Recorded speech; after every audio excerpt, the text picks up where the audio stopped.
আকাশবাণী আগরতলা। স্থানীয় সংবাদ পড়ছি চন্দন লেখা পাল। এখনকার বিশেষ বিশেষ খবর হল, লোকসভা নির্বাচনের দ্বিতীয় পর্যায়ের মনোনয়নপত্র প্রত্যাহারের আজ ছিল শেষ দিন। মনোনয়নপত্র প্রত্যাহার প্রক্রিয়া শেষে পূর্ব ত্রিপুরা লোকসভা আসনে মোট 9 জন প্রার্থী প্রতিদ্বন্দ্বিতায় রয়েছেন। রাজ্যে লোকসভা নির্বাচনে বাড়ি বাড়ি গিয়ে ভোট গ্রহণের কাজ আগামী 10 এপ্রিল থেকে শুরু হবে। বরিষ্ঠ বিজেপি নেতা প্রধানমন্ত্রী নরেন্দ্র মোদী দেশের প্রতিটি আদিবাসী পরিবারের জীবনযাত্রার উন্নতির নিশ্চয়তার প্রতিশ্রুতি দিয়েছেন। এবারে আসছে বিস্তারিত সংবাদে।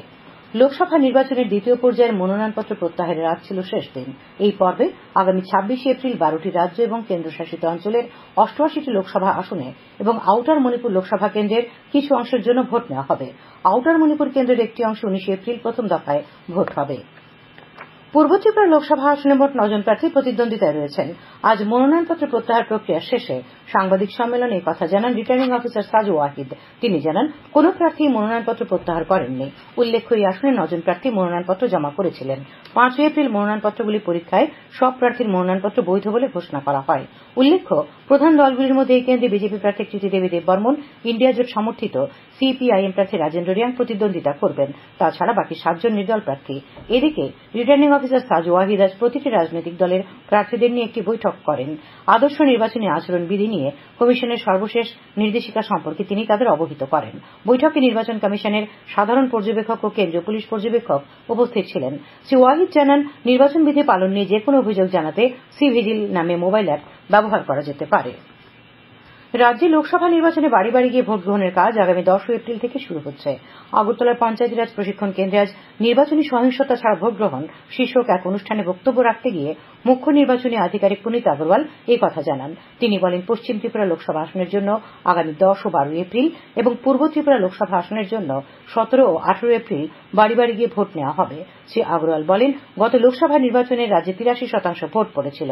এবার ভোট প্রদানের হার আরো বৃদ্ধি করাই নির্বাচন কমিশনের মূল লক্ষ্য। অনুষ্ঠানে মুখ্য সচিব জে কে সিনহা বলেন, সম্প্রতি ভারতের নির্বাচন কমিশন আয়োজিত এক সর্বভারতীয় সভায় 2023 সালে ত্রিপুরা বিধানসভা নির্বাচন সম্পূর্ণ হিংসামুক্তভাবে আয়োজন করার জন্য রাজ্যের প্রশংসা করা হয়। তিনি উপস্থিত সমস্ত আধিকারিকদের নির্বাচন সুষ্ঠু, সুন্দর ও উৎসবের মেজাজে সম্পন্ন করার লক্ষ্যে রাজনৈতিক দল এবং প্রার্থীদের সঙ্গে নিবিড় সম্পর্ক রাখা ও তাদের নির্বাচনী প্রক্রিয়া সম্পর্কে বিভিন্ন অভিযোগ দ্রুত নিষ্পত্তি করার পরামর্শ দেন। রাজ্য পুলিশের মহানির্দেশক অমিতাভ রঞ্জন বলেন, সুষ্ঠু ও হিংসামুক্ত নির্বাচনের জন্য যথাযথ পদক্ষেপ গ্রহণ করা হচ্ছে। তিনি জানান, গত 1 মার্চ থেকে এখন পর্যন্ত সারা রাজ্যে মোট 2500-র বেশি ফ্ল্যাগমার্চ করা হয়েছে। গত এক মাসে প্রায় 9 কোটি টাকার অবৈধ সামগ্রী বাজেয়াপ্ত করা হয়েছে।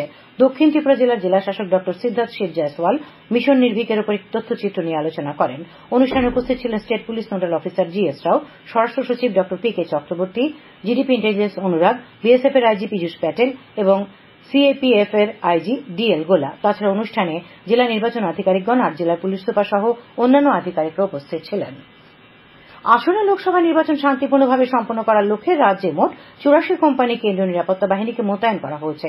এদের মধ্যে 4680 জন বিএসএফ, 1368 জন সিআরপিএফ জওয়ান, সব মিলিয়ে 6048 জন নিরাপত্তা কর্মীকে মোতায়েন করা হয়েছে। নির্বাচনকে সামনে রেখে এখনো পর্যন্ত সারা রাজ্যে প্রিভেন্টিভ অ্যারেস্ট করা হয়েছে প্রায় 10,000 জনকে। তাছাড়া ওয়ারেন্ট এবং নির্দিষ্ট মামলায় আরো 1200 জনকে গ্রেপ্তার করা হয়েছে বলে আইজি শৃঙ্খলা জ্যোতিষ্মান দাস চৌধুরী আজ আকাশবাণীকে জানান। তিনি জানান, ত্রিপুরা থেকে টিএসআর ব্যাটালিয়নের 5 কোম্পানিকে নির্বাচনী নিরাপত্তার কাজে মহারাষ্ট্রে পাঠানো হচ্ছে। ইতিমধ্যে 3 কোম্পানি গন্তব্যস্থলে পৌঁছে গেছে। বাকি 2 কোম্পানি আগামীকাল মহারাষ্ট্রের উদ্দেশ্যে রওনা হবে। খবর প্রচারিত হচ্ছে আকাশবাণীর আগরতলা কেন্দ্র থেকে। বরিষ্ঠ বিজেপি নেতা প্রধানমন্ত্রী নরেন্দ্র মোদী দেশের প্রতিটি আদিবাসী পরিবারের জীবনযাত্রার উন্নতির নিশ্চয়তার প্রতিশ্রুতি দিয়েছেন। আজ ছত্তিশগড়ের বস্তারে আমগল গ্রামে আয়োজিত জনসভায় ভাষণে প্রধানমন্ত্রী বলেন যে, দেশের উন্নয়ন এবং দেশের প্রতিটি পরিবারকে সমৃদ্ধ করাই তার লক্ষ্য। তিনি দাবি করেন, গত 10 বছরে কেন্দ্রের বিজেপি সরকার দরিদ্রদের কল্যাণে অনেক পরিকল্পনা গ্রহণ করেছে। তিনি বিগত দিনে কংগ্রেস সরকারের কাজকর্মের সমালোচনা করেন। কংগ্রেসের তারকা প্রচারক রাহুল গান্ধী আজ মধ্যপ্রদেশের সিউনি জেলার ধানৌরায় জনসভায় ভাষণ দেন। তিনি বলেন, আদিবাসীরাই এই দেশের এবং এই জমির প্রথম মালিক। এই প্রসঙ্গে তিনি বিজেপির চিন্তাভাবনার সমালোচনা করেন। শ্রী গান্ধী আজ শাহদলে একটি নির্বাচনী সমাবেশে ভাষণ দিচ্ছিলেন। Indian Institute of Mass Communication alumni অ্যাসোসিয়েশনের এক্সিকিউটিভ প্রেসিডেন্ট গায়ত্রী সিনহা শ্রীবাস্তব গতকাল গুয়াহাটিতে এক অনুষ্ঠানে বলেন, সংবাদ মাধ্যম গণতন্ত্রের অক্সিজেন এবং সুস্থ মিডিয়া গণতন্ত্রকে শক্তিশালী করতে, এটিকে স্বাস্থ্যকর ও প্রাণবন্ত করে তুলতে বড় আকারে অবদান রাখতে পারে, বিশেষত লোকসভা নির্বাচনের সময়। উত্তর পূর্বাঞ্চল জুড়ে আইআইএমসির বেশ কয়েকজন প্রাক্তন শিক্ষার্থী বৈঠকে অংশ নেন। বিশেষ অতিথি হিসেবে বক্তব্য রাখতে গিয়ে প্রবীণ উপস্থাপক এবং ইন্ডিয়ান ইনফরমেশন সার্ভিসের প্রাক্তন কর্মকর্তা অশ্বিনী বড়ুয়া বলেন, গত অর্ধ শতাব্দীতে তথ্য সম্প্রচার একটি অবিশ্বাস্য রূপান্তরের মধ্য দিয়ে গেছে। বিশ্ব স্বাস্থ্য দিবস উপলক্ষে আগরতলা গভর্নমেন্ট মেডিকেল কলেজের কমিউনিটি মেডিসিন বিভাগের উদ্যোগে আজ ডাক্তারি পড়ুয়া ছাত্রছাত্রীদের নিয়ে কুইজ প্রতিযোগিতা অনুষ্ঠিত হয়। অনুষ্ঠানে কমিউনিটি মেডিসিন বিভাগের প্রধান ডক্টর সুব্রত বৈদ্য বলেন, সারা দেশের 400টি মেডিকেল কলেজে এই ধরনের অনুষ্ঠানে প্রায় 26,000 ছাত্রছাত্রী অংশ নিয়েছেন। আমার স্বাস্থ্য আমার অধিকার এই বিষয়ে ছাত্রছাত্রীদের সচেতন করার লক্ষ্যেই এই কুইজ প্রতিযোগিতার আয়োজন। কেন্দ্রীয় জনজাতি কল্যাণ মন্ত্রী অর্জুন মুন্ডা লোকসভা নির্বাচনের প্রচারে আজ রাজ্যে এসেছেন। তিনি আজ সকালে আগরতলার পশ্চিম ত্রিপুরা আসনে বিজেপি প্রার্থী সাংসদ বিপ্লব কুমার দেবের সমর্থনে 19টি জনজাতি সমাজের সমাজপতিদের সঙ্গে মত বিনিময় করেন। তাদের সমস্যাগুলিও শোনেন তিনি। অনুষ্ঠানে রাজ্যের জনজাতি কল্যাণ মন্ত্রী বিকাশ দেববর্মাও ভাষণ দেন। উপস্থিত ছিলেন শিল্প ও বাণিজ্য মন্ত্রী শান্তনা চাকমা।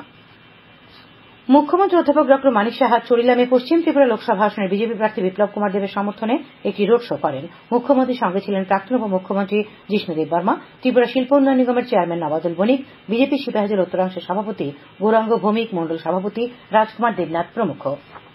শিশুদের আইনগত অধিকার বিষয়ক প্রশিক্ষণ তথা কর্মশালা আজ কৈলাসহর টাউন হলে অনুষ্ঠিত হয়েছে। আয়োজনে ছিল ঊনকোটি জেলা আইন সেবা কর্তৃপক্ষ। বক্তব্য রাখেন জেলা আইন সেবা কর্তৃপক্ষের সচিব বিচারক দীপা ভট্টাচার্য, জুভেনাইল জাস্টিস বোর্ডের মুখ্য বিচারক পাপিক দেববর্মা, সমাজ কল্যাণ ও সমাজ শিক্ষা দপ্তরের জেলা পরিদর্শক বিদ্যাসাগর দেববর্মা, আইনজীবী বিজন কুমার সিংহ প্রমুখ। পূর্ব ত্রিপুরা উপজাতি সংরক্ষিত আসনে বিজেপি প্রার্থী কৃতি সিং দেববর্মার সমর্থনে আজ গন্ডাতুইসা মহকুমার রাইমা ভ্যালিতে টিপরামাথা দলের সভা হয়। মনোরঞ্জন দাস পাড়ায় পিছলিগাছ বাজারে আয়োজিত জনসভায় বক্তব্য রাখেন এডিসি সদস্য রাজেশ ত্রিপুরা, টিপরামাথা দলের নেতা খত্রজয় রিয়াং, বাসুদেব চাকমা এবং রতন বিকাশ চাকমা।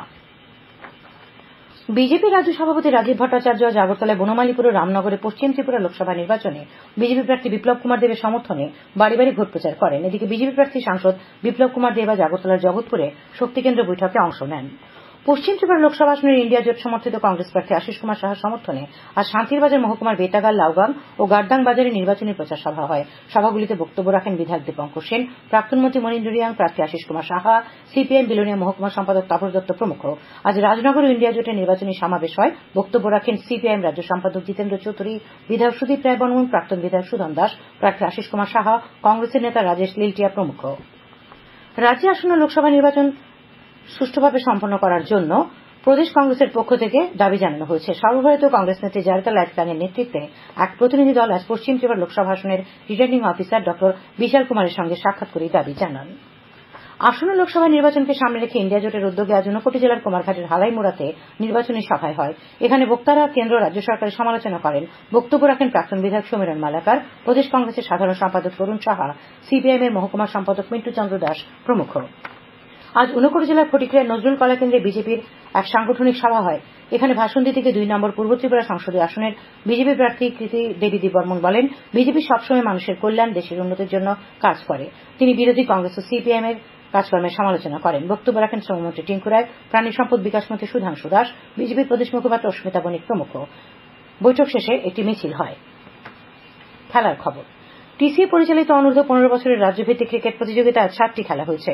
এতে তেলিয়ামুড়ার মাঠে স্বাগতিক তেলিয়ামুড়া 5 উইকেটে খোয়াইকে, রানীরবাজার মাঠে জিরানিয়া 4 উইকেটে সোনামুড়াকে, বিশালগড়ের মাঠে স্বাগতিক বিশালগড় 7 উইকেটে মোহনপুরকে, ধর্মনগরের মাঠে কমলপুর 58 রানে গন্ডাছড়াকে, কৈলাসহরের মাঠে লংতরাভেলি 25 রানে স্বাগতিক কৈলাসহরকে, উদয়পুর মাঠে শান্তিরবাজার 6 উইকেটে অমরপুরকে এবং শান্তিরবাজার মাঠে উদয়পুর 9 উইকেটে বিলোনিয়াকে পরাজিত করে। টিসিএ পরিচালিত সমীরণ চক্রবর্তী স্মৃতি ঘরোয়া টি-20 ক্রিকেট প্রতিযোগিতার আজ 6টি খেলা হয়। নরসিংগড়ের টিআইটি মাঠে অনুষ্ঠিত 2টি খেলায় স্ফুলিঙ্গ ক্লাব 17 রানে পোস্টার ক্লাবকে, সংহতি ক্লাব 2 উইকেটে ওল্ড প্লে সেন্টারকে হারিয়ে দেয়। এমবিবি স্টেডিয়ামে 2টি খেলায় ইউনাইটেড ফ্রেন্ডস 57 রানে শতদল সংঘকে এবং কসমোপলিটন ক্লাব 40 রানে চলমান সংঘকে পরাজিত করে। তাছাড়া নরসিংগড়ের পিটিএ মাঠে অপর 2টি খেলায় ইউনাইটেড বিএসটি 4 উইকেটে হার্ভে ক্লাবকে এবং ব্লাডমাউথ ক্লাব 1 রানে জয়নগর ক্রিকেট ক্লাবকে পরাজিত করে। আবহাওয়া। আগামীকাল আকাশ সাধারণত মেঘাচ্ছন্ন থাকবে। তাপমাত্রা সর্বোচ্চ 34 ডিগ্রি সেলসিয়াস এবং সর্বনিম্ন 24 ডিগ্রি সেলসিয়াসের কাছাকাছি থাকবে। আজ দিনের সর্বোচ্চ তাপমাত্রা ছিল 31.8 ডিগ্রি সেলসিয়াস এবং সর্বনিম্ন 22.7 ডিগ্রি সেলসিয়াস। আগামী 24 ঘন্টায় রাজ্যের সব জেলায় বিক্ষিপ্তভাবে বজ্রবিদ্যুৎ সহ বৃষ্টির সঙ্গে ঘন্টায় 30 থেকে 40 কিলোমিটার বেগে ঝোড়ো হাওয়া বয়ে যাওয়ার সতর্কবার্তা জারি করা হয়েছে। শেষ করার আগে খবরের বিশেষ বিশেষ অংশগুলি আরেকবার। লোকসভা নির্বাচনের দ্বিতীয় পর্যায়ের মনোনয়নপত্র প্রত্যাহারের আজ ছিল শেষ দিন। মনোনয়নপত্র প্রত্যাহার প্রক্রিয়া শেষে পূর্ব ত্রিপুরা লোকসভা আসনে মোট 9 জন প্রার্থী প্রতিদ্বন্দ্বিতায় রয়েছেন। রাজ্যে লোকসভা নির্বাচনে বাড়ি বাড়ি ভোট গ্রহণের কাজ আগামী 10 এপ্রিল শুরু হচ্ছে। বরিষ্ঠ বিজেপি নেতা প্রধানমন্ত্রী নরেন্দ্র মোদী দেশের প্রতিটি আদিবাসী পরিবারের জীবনযাত্রার উন্নতির নিশ্চয়তার প্রতিশ্রুতি দিয়েছেন। স্থানীয় সংবাদ আজকের মতো এখানেই শেষ হলো।